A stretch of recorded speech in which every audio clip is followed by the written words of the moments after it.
Good morning. A strong 6.1 magnitude aftershock shook Haiti today. Our Emergency Operations Center has not received any reports of additional damage or loss of life. Today I'm going to give you a bit more detail on what the Pan American Health Organization and the World Health Organization are doing to provide relief in Haiti. PAHO is the regional office for the Americas for the World Health Organization, WHO. And WHO is the lead agency for health of the United Nations system. Like the United Nations, PAHO WHO is an organization of member countries, and Haiti is one of our members. So when we talk about Haiti, we're really talking about ourselves. We are indeed family. As such, PAHO has a country office in Haiti that, even before the earthquake, had 52 staff in country working full-time.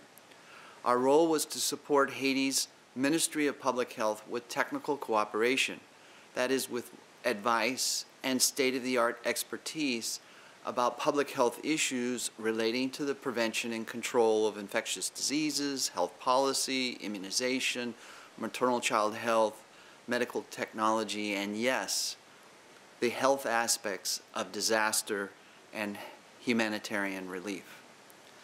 Because of Haiti's fragile institutions and infrastructure, PAHO WHO, like a number of other United Nations agencies, prioritizes Haiti with its support. That has always been a reality. And I think the government and Ministry of Health appreciate that. And all our member states understand and appreciate our strategy. In country, our role has been and continues to be supportive, focusing on strengthening the Haitians' health sector and its ability to protect and promote the population's health. Areas of work range from safe motherhood and neonatal tetanus to HIV and tuberculosis, as well as rabies, malaria, malnutrition, health services organization, and the list goes on and on. The point here is we were on the ground in Haiti before the earthquake, and we will be there after many relief agencies have gone. In this crisis, PAHO WHO, as the lead UN agency for health, is heading up what we call the health cluster in the humanitarian response there.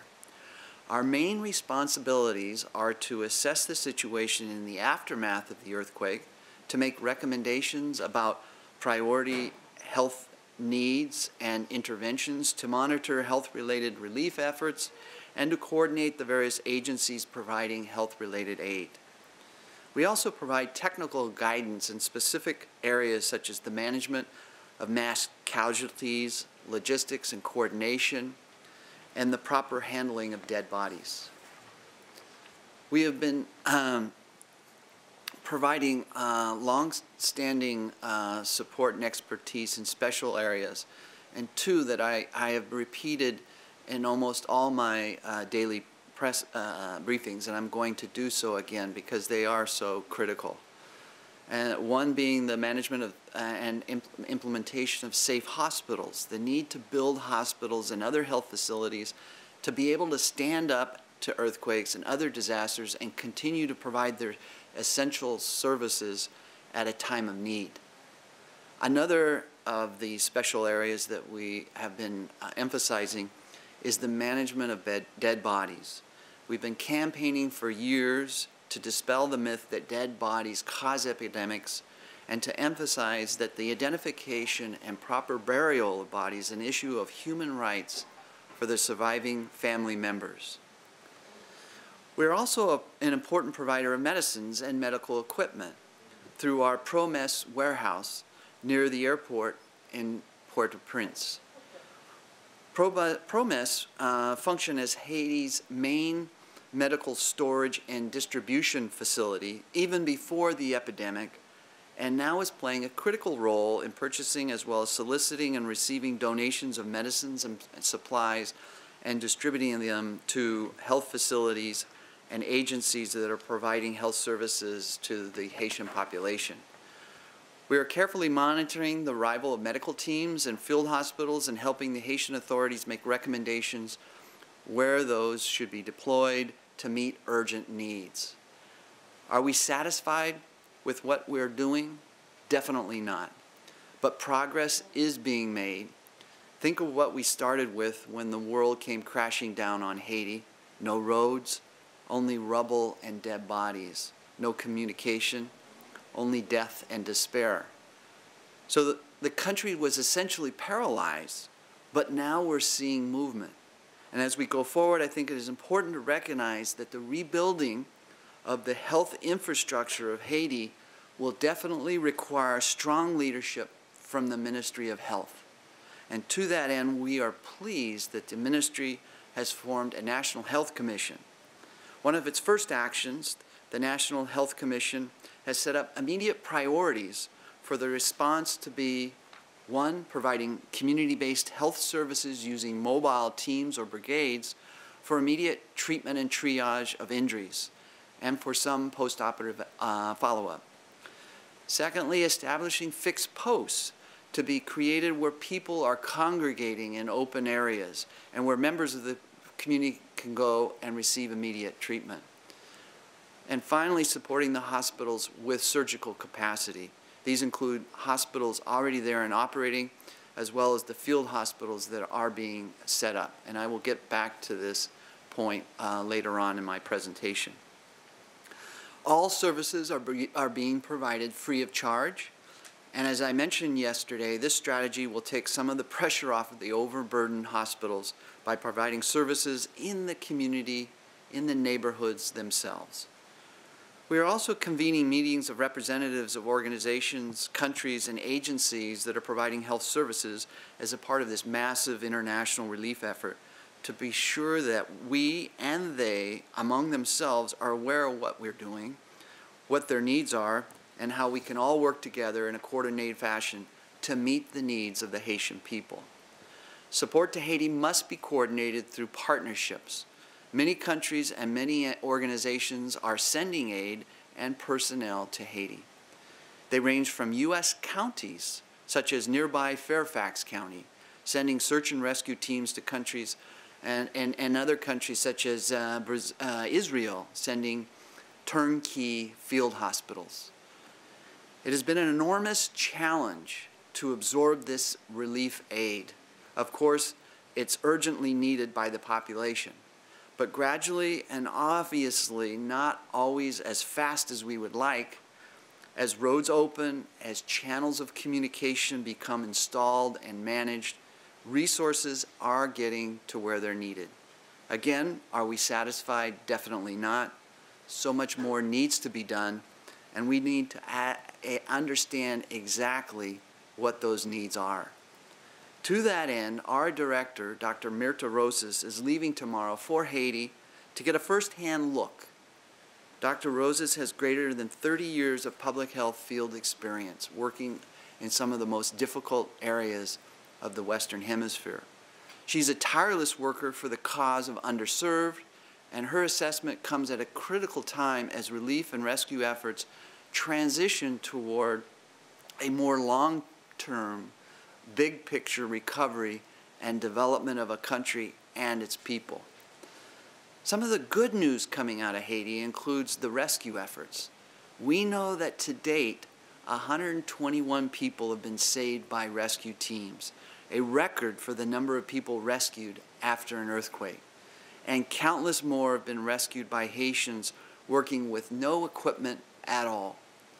There are 43 teams made up of 1,820 rescue workers and 175 dogs searching for survivors in affected areas.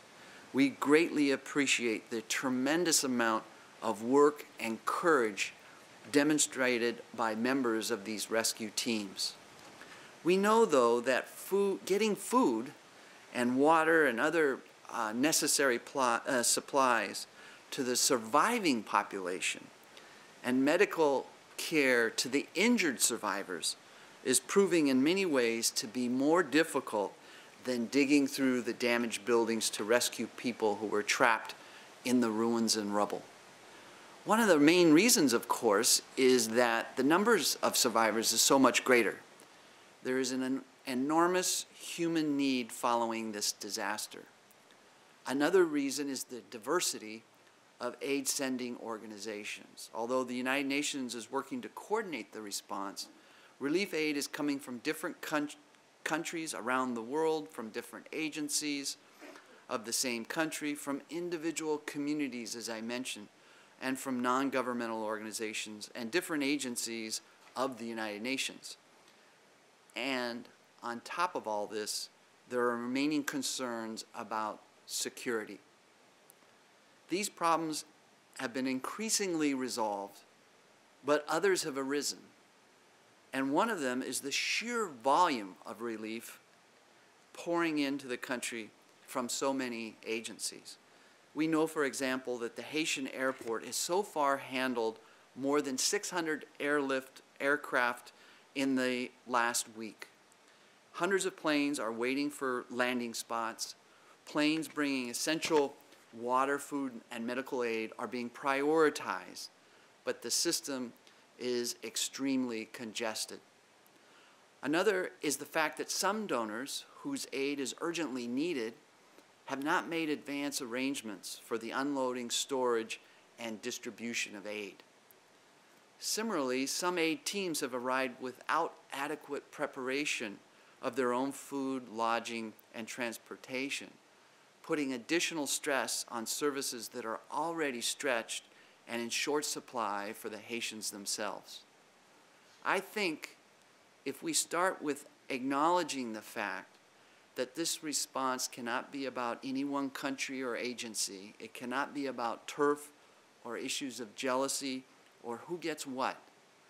It is about supporting the government through partnership that at the end of the day will save lives and ensure a platform for reconstruction of the devastated country. It's about the whole of Haiti. We have reports today of excellent progress in the coordination of efforts. The UN Logistics Center is working jointly with the U.S. Armed Forces and United Nations Stabilization Forces to establish additional lines of communication to facilitate air traffic control and to assure the efficient use of military resources. The World Food Program is bringing additional warehouse capacity for emergency supplies. The road to the South Pier at Haiti's main port has been repaired and is now fit for heavy machinery. The port of Barahona in the Dominican Republic is being used to relieve the congestion at the airport in Port-au-Prince. This base in Barahona will be used to transport supplies to southern Haitian coast, where several towns we know of were struck hard by the earthquake. The UN Logistics Cluster is setting up temporary accommodation for another 200 humanitarian personnel. The fuel situation is improving. 10,000 gallons of fuel is expected to be delivered to the UN Logistics base today. PAHO will be able to deliver 1,300 gallons of fuel to Haiti's University Hospital for its generator. You can see from these kinds of examples, challenges are being overcome. Getting back to the assessment of the health conditions, I would like to share additional information on the hospitals. The main hospitals have been damaged, but are able to function at various levels, albeit with difficulty because of the lack, in some cases, of water and electricity.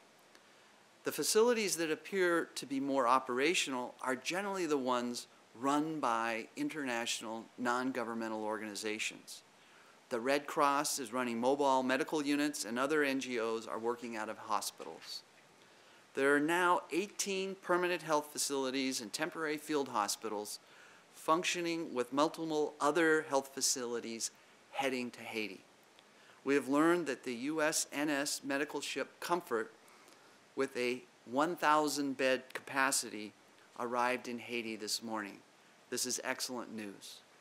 In regards to the other field hospitals, we know that the Israeli mobile field hospital is fully operational and is being used as a referral hospital.